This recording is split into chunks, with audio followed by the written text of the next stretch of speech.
ஹல்லேலூயா, ஸ்தோத்திரம். புதிய எண்ணங்களும் புதிய சிந்தனைகளும் வரும் ஞாபகமாக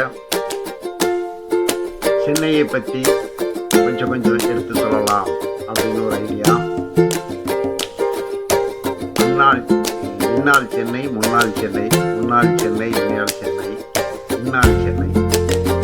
ஆமாம், நான் மார்க்கெட்டிங் வேலையாக சென்னை முழுவதும் அப்படியே ஒவ்வொரு நாளுக்கும் ஒவ்வொரு தெருவாக போகணும். அப்படி போகும்போது செல்ஃபோனை ஆன் பண்ணி பாக்கெட் போட்டு வண்டியை ஓட்டிகிட்டு போனேன். ஸோ ஓரளவு எனக்கு கேமரா கிடைச்சிது. அப்போ நான் ஓட்டிகிட்டு போன இடம் இன்னைக்கு பார்த்தீங்கன்னா மின்ட் பிரிட்ஜில் இருந்து வண்ணாரப்பேட்டை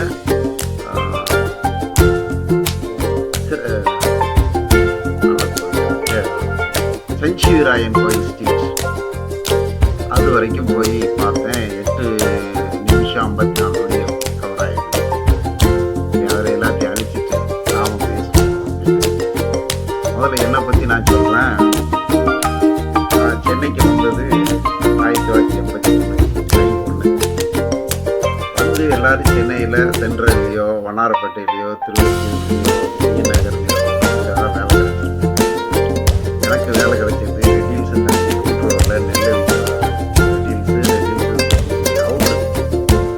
அப்போலாம் சென்னை அவ்வளோ டெவலப்மெண்ட் கிடையாது. எல்லாம் நம்ம ஊர் மாதிரியே விவசாயம் நடந்துட்டு அங்கே பசுமா காளமாட்டை வச்சு உழவுவாங்க, இங்கே எருவு மாட்டை வச்சு உழுதுருந்தாங்க. குறைஞ்சிகள் விளையாட்டு கிட்டத்தட்ட மாட்டாப்பு கிராமம் தான். அதுக்கப்புறம் பாடிக்கு வந்தேன். அப்புறம் பாடியிலேருந்து விருகம்பாக்கம் போனேன். ஆழ்வார்த்திலேருந்து மேட்டுக்கு போனேன். கத்திரிக்காய் விளக்கிட்டு இடம் இங்கே போய் நான் கத்திரிக்காயெல்லாம் வாங்கியிருக்கேன்.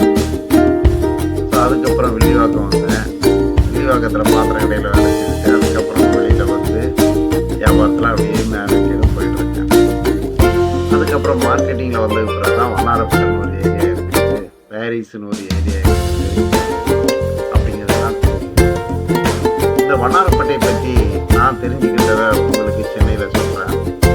சென்னையில் வந்தீங்கன்னா பீச் பார்ப்பீங்க, எம்ஜிஆர் சமாதி பார்ப்பீங்க, எல்ஐசி பில்டிங் பார்ப்பீங்க, கிண்டி பார்க் பார்ப்பீங்க, அப்புறம் வண்டலூர் ஜூ பார்ப்பீங்க. இப்படி இடங்கள்லாம் பார்ப்பீங்க. இது வசதி படைத்தவர்கள் மட்டும் பார்க்க, வசதி இல்லாதவர்கள் இதை பார்க்கவே முடியாது.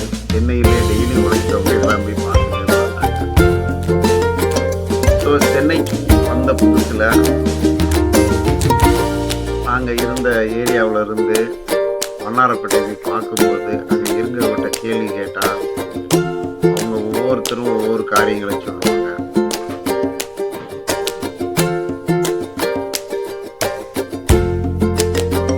அப்போ வண்ணாரப்பேட்டையை பற்றி ரொம்ப சொல்ல வேண்டியிருக்கும். வண்ணாரப்பேட்டையில் இருந்த ஒரு தொழிலாளர்களையும் ஓனர்களையும் நான் சந்திக்க வேண்டியிருக்கும்போது வண்ணாரப்பேட்டை வந்து சென்னையில் வருபவரை வாழ வைக்கும் சென்னை நகரம், வந்தாரை வாழ வைக்கும் சென்னை நகரம் வண்ணாரப்பேட்டை. ஆமாங்க, படித்து உத்தியோகமாக வந்தால் நம்ம அம்பத்தூர் இண்டஸ்ட்ரியல் ஏரியாவில் வேலை கிடைக்கலாம். ஐடி படித்து வந்தால் ஐடி ஏரியாவில் வேலை கிடைக்கலாம். அந்த காலத்தில் நாங்கள்லாம் குழந்தையாக இருக்கிற காலத்தில் எங்கள் அப்பா காலத்துலலாம் ஒரு சில வீட்டில் 10 பிள்ளை, 8 பிள்ளை, 12 பிள்ளை, 15 பிள்ளையெல்லாம் பெற்றிருப்பாங்க. பெற்றது குறை இல்லை. அது எத்தனை குடும்பத்தில் அத்தனை பிள்ளைகள் உயிரோடு இருந்து பார்த்தீங்கன்னா ரொம்ப ரேர். ஸோ கிராமத்தில் கோவிலில் பேர் வச்சா எந்த மதத்தை சேர்ந்தாங்களோ நல்லா பிச்சைன்னு பேர் இருக்கும், கோவில் பிள்ளைன்னு பேர் இருக்கும். எங்கள் அம்மா பேர் கூட பிச்சை மணி. ஏன் இந்த பிச்சைன்னு வச்சாங்கன்னா அந்த காலத்தில் குழந்தைங்க பிறக்கும், உயிரோடு இருக்காது, இறந்து போகும். சாமியே நீ பிச்சையா கொடு அப்படின்னு சொல்லி அந்த பேர் வச்சுதான் நான் கேள்விப்பட்டேன். பிச்சை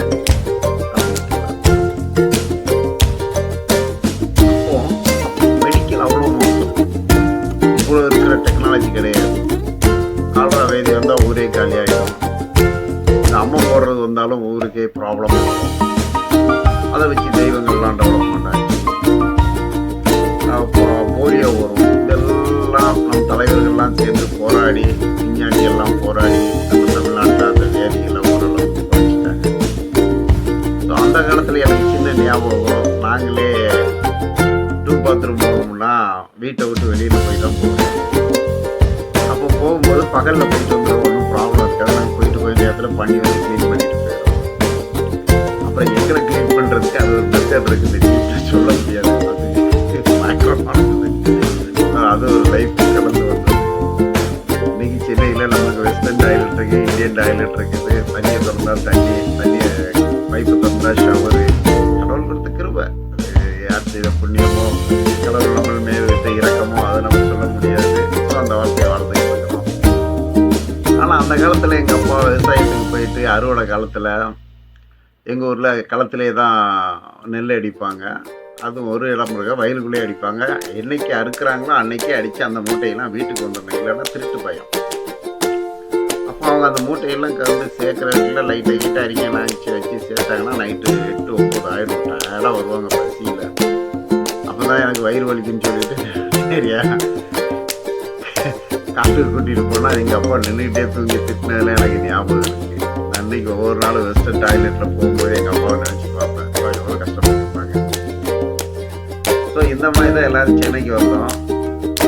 சென்னையை பற்றி சொல்லணும்னா அந்த தாண்டவராயன் ஸ்ட்ரீட்டு அப்படிலாம் பார்த்தீங்கன்னா சின்ன சின்ன மிட்டாய் கம்பெனிங்க, எக்ஸ்போர்ட் கம்பெனிங்க, அப்புறம் பருப்பு மில் சம்மந்தப்பட்டது, இப்படி சிறு தொழில் ஃபுட் மார்க்கெட் ஃபுல்லாக வண்ணாரப்பேட்டையில் தான் இருக்குது.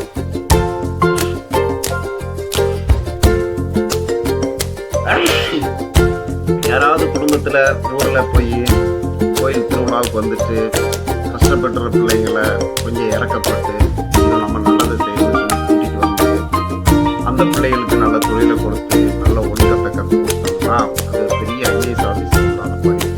முதலாவது கடவுளுடைய கிருபை கிடைக்கணும்.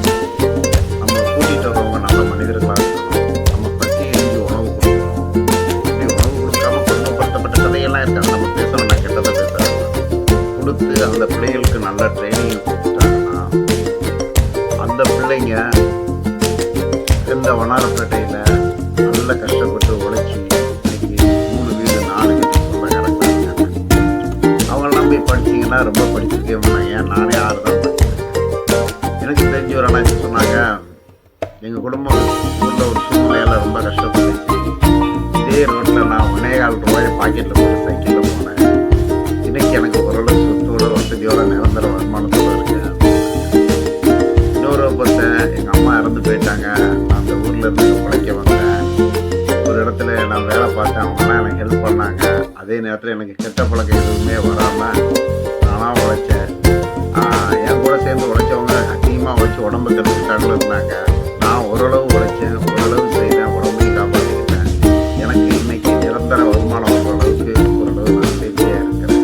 ஆமாங்க, இந்த வண்ணாரப்பேட்டை, திருவெற்றியூர், காலடிப்பேட்டை, ரெண்டையார்பேட்டை, முறுக்குப்பேட்டை இது எல்லாமே சிறு தொழில் சம்மந்தப்பட்டது. Food market, steel market, aluminium market, harbour சம்மந்தப்பட்டது, மளிகை கடை எல்லாமே அங்கே இருக்கும்.